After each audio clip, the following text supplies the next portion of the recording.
Assalamualaikum warahmatullahi wabarakatuh. Shalom, Om Swastiastu, Namo Buddhaya, dan salam kebajikan bagi kita semua.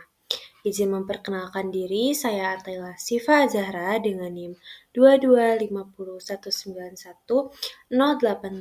dari kelompok 1 kelas C angkatan 2022.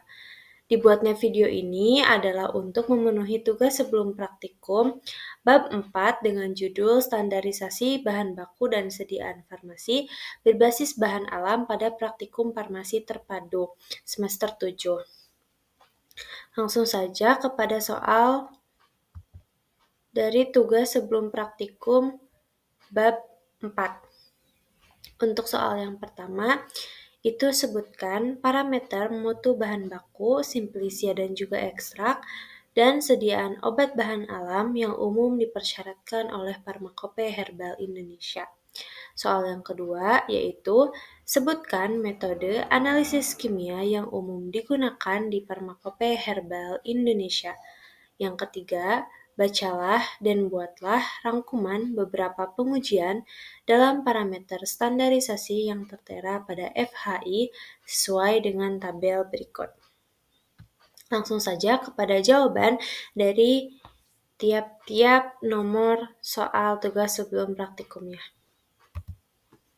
Untuk soal nomor 1 yang parameter mutu bahan baku, simplisia dan ekstrak, dan sediaan obat bahan alam yang umum dipersyaratkan oleh Farmakope Herbal Indonesia, berikut jawabannya. Jawaban soal nomor 1, simplisia adalah bahan alamiah yang dipergunakan sebagai obat yang belum mengalami pengolahan apapun juga dan kecuali dikatakan lain berupa bahan yang telah dikeringkan. Adapun beberapa jenis simplisia yaitu simplisia nabati, simplisia hewani, simplisia pelikan atau simplisia mineral.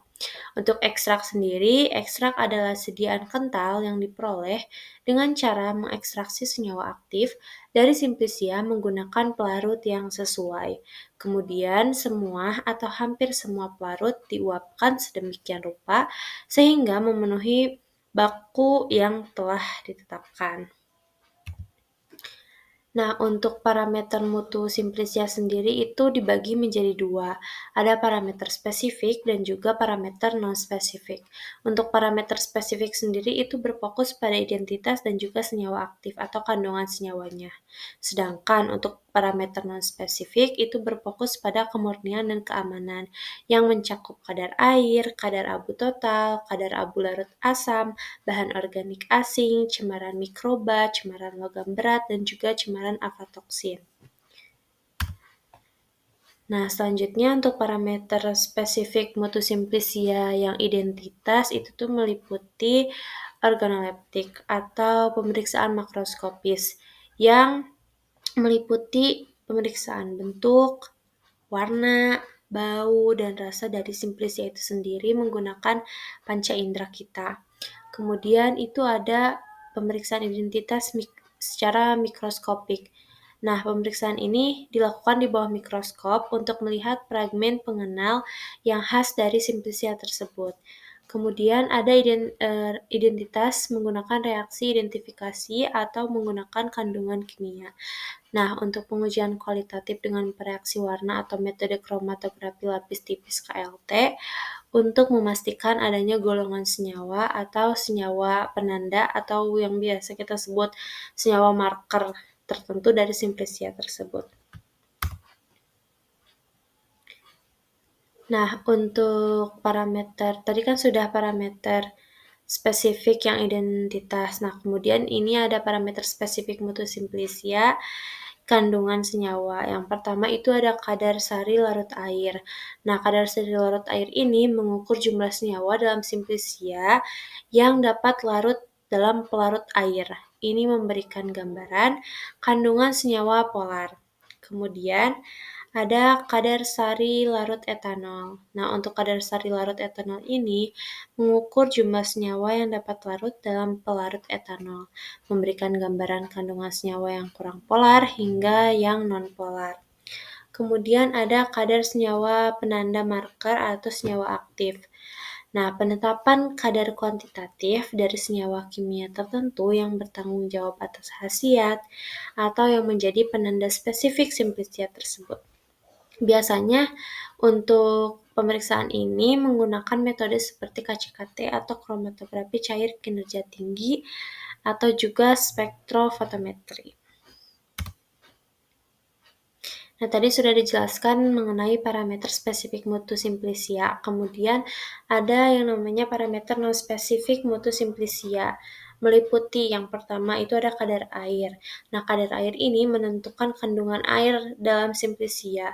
Berapa sih batas maksimal yang ditetapkan untuk mencegah pertumbuhan mikroba dan juga kerusakan senyawa selama penyimpanan. Kemudian ada kadar abu total. Nah, untuk kadar abu total ini mengukur sisa zat anorganik setelah simplisia dibakar sempurna untuk memberikan gambaran kandungan mineral internal dan juga eksternalnya. Yang ketiga, itu ada kadar abu tidak larut asam. Nah, untuk kadar abu tidak larut asam ini mengukur sisa abu yang tidak larut dalam asam. Biasanya itu HCl, yang merupakan indikator adanya kontaminasi pasir ataupun tanah. Nah, untuk selanjutnya itu ada bahan organik asing.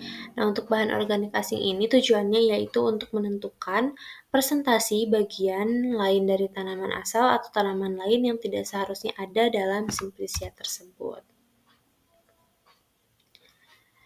Nah, selanjutnya untuk parameter non-spesifik mutu simplisia ada juga yang namanya cemaran mikroba yang meliputi angka lempeng total yaitu jumlah total bakteri aerob, kemudian ada angka kapang kamir yaitu jumlah total jamur, kapang dan juga kamir, ada uji mikroba patogen juga yaitu pemeriksaan keberadaan bakteri berbahaya seperti Escherichia coli, Salmonella, Pseudomonas aeruginosa dan juga Staphylococcus aureus.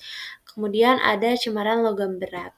Nah, untuk cemaran logam berat ini, penetapan kadar logam berat seperti berbahaya dilakukan untuk senyawa seperti timbal, kadmium, raksa, dan juga arsen. Selanjutnya itu ada cemaran aflatoksin. Nah, untuk pemeriksaan adanya aflatoksin ini untuk melihat adanya toksin dari jamur Aspergillus flavus yang bersifat karsinogenik, terutama pada simplisia biji-bijian atau yang rentang jamur itu kadang ditemukan gitu senyawa toksin dari jamur Aspergillus flavus ini. Nah, selanjutnya tadi kan sudah parameter mutu dari simplisia. Selanjutnya ada parameter mutu dari ekstrak.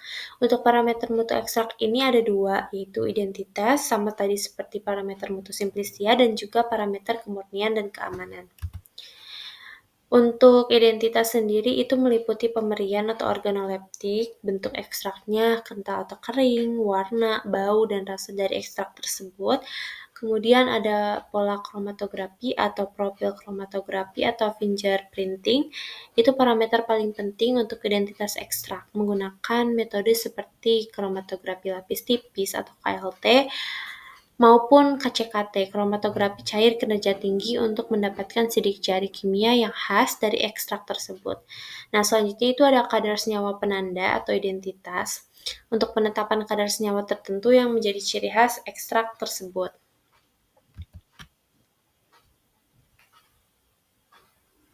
Nah, selanjutnya itu ada kemurnian dan juga keamanan yang meliputi yang pertama itu ada kadar air. Kadar air ini untuk menjaga stabilitas dari ekstrak tersebut. Kemudian ada sisa pelarut. Sisa pelarut ini jika menggunakan pelarut organik seperti etanol dan juga air itu harus dipastikan sisa pelarut tidak melebihi ambang dari batas aman. Kemudian ada cemaran mikroba meliputi angka lempeng total atau ALT. Nah, ini tuh seperti jumlah total bakteri aerob. Kemudian ada angka kapang kamir. Ini jumlah total jamur, kapang, dan juga ragi kamir. Kemudian uji bakteri patogen spesifik seperti E. coli, Salmonella, Pseudomonas aeruginosa, dan juga Staphylococcus aureus. Nah, untuk selanjutnya itu ada cemaran logam berat. Batas maksimal kandungan logam berat berbahaya seperti timbal, kadmium, rasa, dan aksen itu dihitung pada cemaran logam berat tersebut. Kemudian ada cemaran aflatoksin. Untuk cemaran aflatoksin ini tuh dihitung juga batas maksimal kandungan aflatoksinnya yang sudah dijelaskan tadi itu toksin dari jamur Aspergillus yang bersifat karsinogenik. Nah, selanjutnya tadi sudah parameter mutu dari Simplisia, parameter mutu ekstrak, selanjutnya ada parameter mutu sediaan obat bahan alam. Untuk parameter mutu sediaan obat bahan alam ini ada 4 juga, yaitu meliputi identitas, kadar atau potensi, parameter fisik sesuai bentuk sediaan, dan juga dari keamanannya. Untuk identitas sendiri, itu memastikan kandungan zat aktif atau ekstrak masih dapat diidentifikasi di dalam produk jadi, biasanya melalui metode kromatografi. Kemudian ada kadar atau juga potensi. Nah, penetapan kadar senyawa penanda atau senyawa marker atau senyawa aktif persatuan dosis, misalnya miligram kurkuminoid per kapsul. Nah, ini untuk menjamin dosis yang diterima konsumen itu konsisten di produk obat tersebut dan sesuai dengan label yang tertera pada kemasan. Untuk parameter fisiknya sendiri sesuai bentuk sediaan itu untuk tablet dan juga kapsul ada keseragaman bobot, itu untuk memastikan bobot tiap tablet atau kapsulnya ini seragam, tidak ada yang berbeda. Kemudian ada keseragaman kandungan, ini memastikan kandungan zat aktif di tiap tablet atau kapsul juga seragam. Ada juga waktu hancur, ini untuk mengukur waktu yang dibutuhkan sediaan untuk hancur dalam medium yang cair yang berkaitan dengan pelepasan zat aktif di dalam tubuh. Kemudian ada kekerasan atau friabilitas, itu untuk tablet. Nah, ini untuk mengukur kekuatan fisik tablet agar tidak mudah pecah selama pengemasan dan juga selama distribusi berlangsung. Nah, selanjutnya ini ada parameter fisik sesuai bentuk sediaan, yaitu sediaan cair yang meliputi sirup atau cairan obat dalam, yaitu ada pH, itu untuk memastikan pH sediaan sesuai rentang yang stabil dan juga aman. Kemudian ada juga viskositas atau kekentalan, ini mempengaruhi kemudahan saat dituang dan juga mempengaruhi rasa di dalam mulut. Kemudian ada bobot jenis, ini bobot jenis itu memastikan konsistensi dari produk tersebut. Kemudian ada juga volume terpindahkan. Nah, untuk volume terpindahkan ini itu memastikan volume yang didapat konsumen sesuai dengan yang tertera di dalam label. Nah, selanjutnya ini ada parameter fisik sesuai bentuk sediaan. Tadi untuk sediaan cair sudah dijelaskan, terus ada juga keamanannya. Nah, untuk keamanannya ini meliputi yang pertama itu batas mikroba, yang meliputi uji angka lempeng total, angka Kapang-Kamir, dan uji bakteri patogen yang spesifik. Nah, selanjutnya itu ada cemaran logam berat. Untuk logam berat ini untuk memastikan produk akhirnya aman dari kontaminasi logam berat.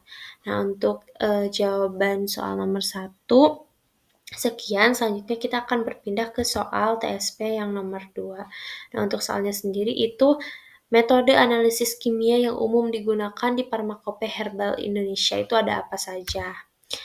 Nah, untuk metode analisis kimia itu ada 4 di sini, yaitu ada metode kromatografi, mungkin sudah tidak asing, metode spektroskopi, metode titrimetri atau volumetri, dan juga metode gravimetri. Nah, selanjutnya kita akan lebih spesifik membahas ke 4 metode-metode tersebut. Nah, yang pertama kita akan membahas metode kromatografi.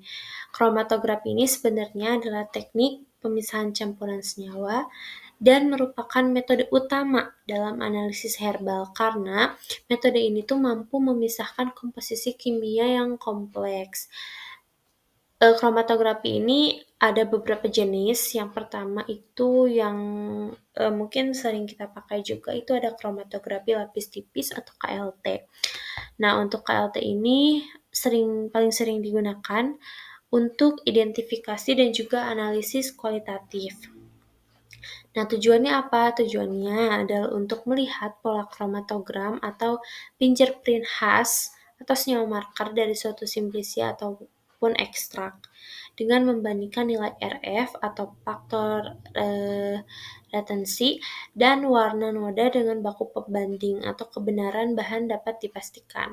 Nah, untuk KLT juga bisa digunakan untuk mendeteksi adanya pemalsuan ataupun adanya kontaminasi. Nah, selanjutnya itu ada kromatografi cair kinerja tinggi atau KCKT atau dalam bahasa Inggris HPLC. KCKT ini tuh digunakan untuk mengukur secara akurat jumlah senyawa penanda marker atau senyawa aktif dalam simplisia dan juga ekstrak. Nah, metode ini sangat sensitif, spesifik, dan juga dapat diandalkan untuk memastikan konsistensi dari kualitas produk.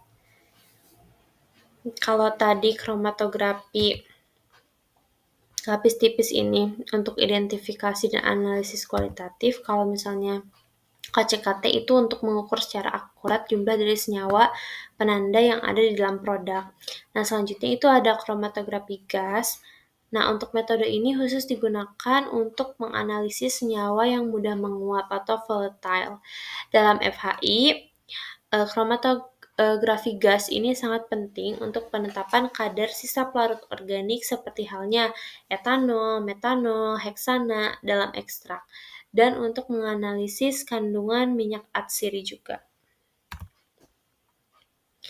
Nah, selanjutnya untuk metode analisis kimia yang dapat digunakan itu ada metode spektroskopi.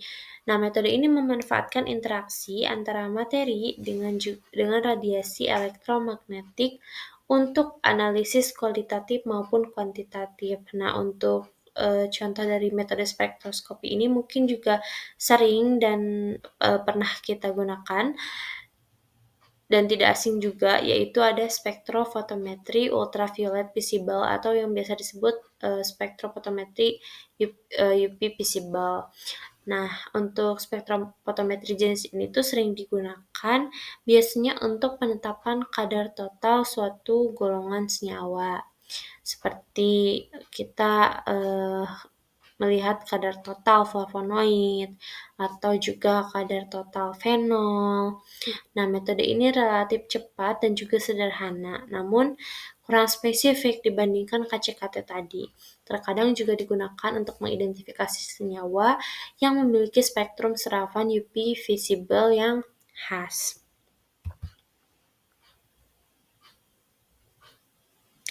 Nah, selanjutnya metode analisis kimia itu ada metode titrimetri atau volumetri. Nah, untuk metode analisis kuantitatif konvensional yang didasarkan pada pengukuran volume larutan bereaksi atau titran yang bereaksi setara dengan zat yang dianalisis. Untuk jenis dari metode titrimetri ini, salah satunya adalah titrasi asam basa. Ini pernah kita lakukan juga. Ini tuh digunakan untuk menetapkan kadar senyawa yang bersifat asam maupun basa. Contohnya adalah penetapan kadar dari alkaloid total. Nah, selanjutnya ada metode gravimetri. Metode gravimetri ini adalah metode analisis kuantitatif yang didasarkan pada penimbangan massa. Metode ini fundamental untuk parameter mutu yang non-spesifik. Nah, untuk metode gravimetri ini tuh meliputi itu ada penetapan kadar air, larut air, dan juga larut etanol. Ini tujuannya untuk mengukur jumlah total senyawa yang dapat diekstraksi oleh pelarut tertentu. Nah, sampel yang diekstraksi kemudian sampel diekstraksi untuk prosedurnya. Kemudian pelarutnya diuapkan dan kemudian sisa dari sari yang tertinggal itu ditimbang. Selanjutnya itu ada meliputi juga penetapan kadar abu. Nah, untuk penetapan kadar abu ini prosedurnya itu sampel dibakar pada suhu yang sangat tinggi, diarangkan, lalu diabukan dalam tanur hingga semua komponen organiknya habis. Kemudian sisa anorganik atau mineral yang tertinggal kemudian ditimbang. Ini digunakan untuk parameter kadar abu total dan kadar abu tidak larut asam. Kemudian ada susut pengeringan.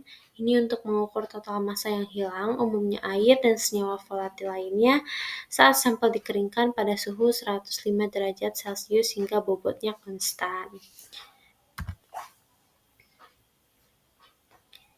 Nah, yang selanjutnya ini yang terakhir itu ada uji kualitatif dengan reaksi kimia. Nah, uji kualitatif dengan reaksi kimia ini tadi selain metode instrumental, FHI juga masih mencantumkan metode analisis kimia kualitatif klasik untuk mengidentifikasi golongan senyawa utama secara cepat. Yang pertama itu ada uji alkaloid.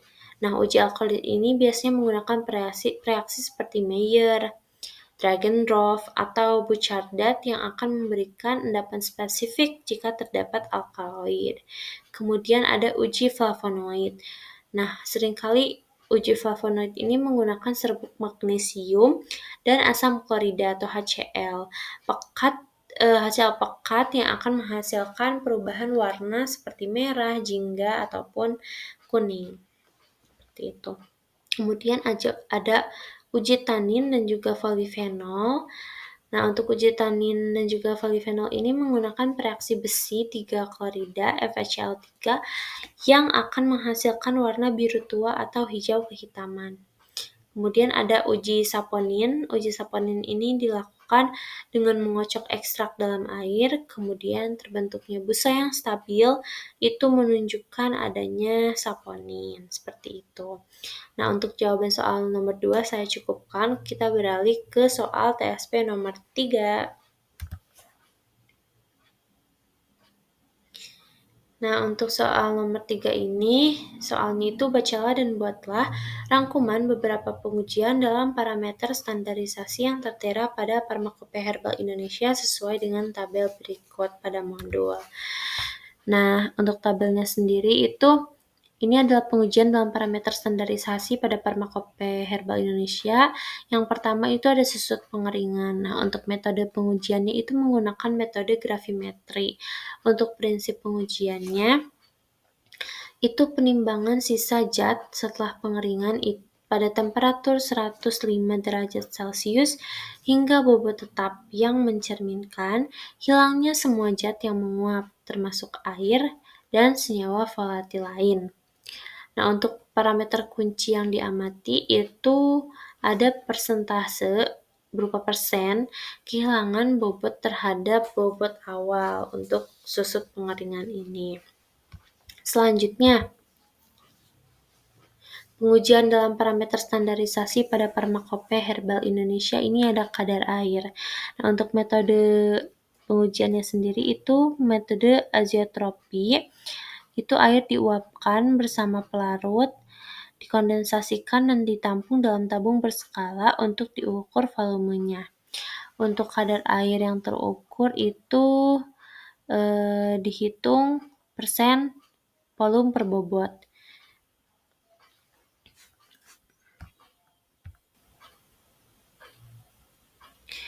Nah, untuk metode pengujian selanjutnya itu ada gravimetri.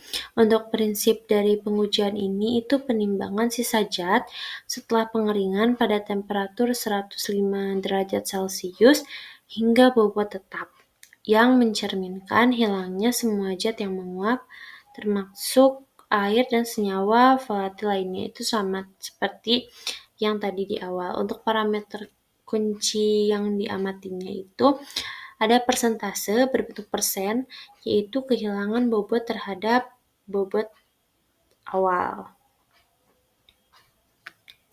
Kemudian selanjutnya, pengujian dalam parameter standarisasi pada Farmakopeia Herbal Indonesia ini ada kadar sari. Untuk metode pengujian yang dipakai itu ada ekstraksi menggunakan pelarut. Untuk prinsip dari pengujiannya sendiri yaitu menimbang dari sisa ekstrak yang diperoleh setelah simplisia disari dengan pelarut tertentu seperti air jenuh, kloroform atau etanol 95% dan pelarutnya diuapkan hingga bobot tetap. Untuk parameter kunci yang diamatinya yaitu persentase persen bobot sari yang terekstraksi terhadap bobot awal. Kemudian selanjutnya itu ada kadar abu total. Untuk metode pengujiannya sendiri itu ada inkaserasi di oven dengan suhu tinggi. Nah, untuk prinsip pengujiannya yaitu pemijaran sampel pada suhu tinggi itu tidak lebih dari 600 derajat Celcius dalam tanur hingga seluruh karbonnya hilang dan sisa zat anorganik atau abu yang tertinggal kemudian nanti ditimbang. Nah, untuk parameter yang diamatinya yaitu persentase berbentuk persen bobot abu terhadap bobot awal dari sampel. Nah, untuk parameter standarisasi pada Pharmacopoeia Herbal Indonesia selanjutnya, itu ada KLT atau kromatografi lapis tipis. Nah, untuk metode pengujiannya sendiri ada kromatografi. Untuk prinsipnya itu pemisahan komponen kimia berdasarkan dari perbedaan partisi antara fase diam atau penjerap dan juga fase gerak atau yang dinamakan eluen. Identifikasi ini didasarkan pada nilai RF dan juga pada penampakan noda yang dibandingkan dengan baku pembandingnya. Kemudian, untuk parameter yang diamatinya itu nilai RF atau faktor retardasi dan warna bercak atau noda pada pengamatan visual yang diamati di bawah sinar UV 254 dan juga 366 atau setelah penyemprotan reaksi. Biasanya juga ada beberapa jenis reaksi yang digunakan, seperti contohnya vanilin sulfat itu bisa digunakan untuk menjadi reaksi pada saat penyemprotan KLT. Jika setelah diamati pada sinar UV 256 dan 366 tidak tampak jelas gitu. Itu dapat digunakan sebelumnya penyemprotan reaksi terlebih dahulu. Kemudian yang selanjutnya itu ada kadar kandungan dari minyak atsiri. Nah, untuk metode pengujiannya sendiri dalam parameter standarisasi pada Pharmacopoeia Herbal Indonesia ini itu menggunakan yang namanya destilasi uap atau hidrodestilasi. Nah, untuk prinsip pengujiannya sendiri yaitu menggunakan isolasi minyak atsiri dan juga simplicia yang sebelumnya telah diisolasi dengan mendidihkannya bersama air. Kemudian uap air dan minyak akan dikondensasikan dan juga volume minyak yang tidak larut air akan diukur langsung pada tabung penampung atau buret yang berskala. Nah, untuk parameter kunci yang diamatinya yaitu volume, mili, minyak atsiri yang dihasilkan persatuan dari bobot simplicianya itu sendiri. Next. Nah, untuk pengujian dalam parameter standarisasi pada Pharmacopoeia Herbal Indonesia yang terakhir itu ada kadar flavonoid total. Nah, untuk metode pengujiannya sendiri yaitu ada spektrofotometri UV-visible. Untuk spektrofotometri UV-visible ini adalah salah satu metode analisis kimia juga yang dapat digunakan untuk mengidentifikasi secara kualitatif senyawa apa yang berada dalam simplicia atau mungkin dalam ekstrak yang digunakan atau yang kita peroleh gitu. Nah, untuk prinsip pengujiannya sendiri yaitu dari pembentukan senyawa kompleks biasanya berwarna kuning antara gugus hidroksil dan juga keton pada flavonoid dengan reaksi AlCl3. Nah, biasanya digunakan beberapa reaksi itu ada AlCl3 salah satunya. Nah, untuk intensitas warna yang terbentuk itu biasanya diukur serapannya pada panjang gelombang maksimum dan juga dibandingkan dulu dengan kurva kalibrasi baku pembanding. Jadi sebelum kita mengukur, kita membuat terlebih dahulu kurva kalibrasi baku pembanding dari sampel tersebut untuk kita nantinya membandingkan dengan sampel yang akan kita identifikasi seperti itu. Nah, untuk parameter yang diamatinya dari hasil pengujian menggunakan spektrofotometri UV-visible ini adalah nilai absorbansi. Nah, nanti nilai absorbansinya akan didapatkan setelah kita melakukan pengujian. Nah, untuk nilai absorbansi ini kemudian digunakan untuk menghitung persentase dari kadar flavonoid total setara dengan pembanding. Nah, mungkin untuk jawaban soal nomor 3 yang meliputi pengujian dalam parameter standarisasi pada Pharmacopoeia Herbal Indonesia saya cukupkan. Untuk ketiga soalnya dari tugas sebelum praktikum sudah terjawab. Terima kasih banyak atas perhatiannya Dan semoga untuk praktikum farmasi terpadu minggu ketiga ini berjalan dengan lancar. Terima kasih banyak. Wassalamualaikum warahmatullahi wabarakatuh.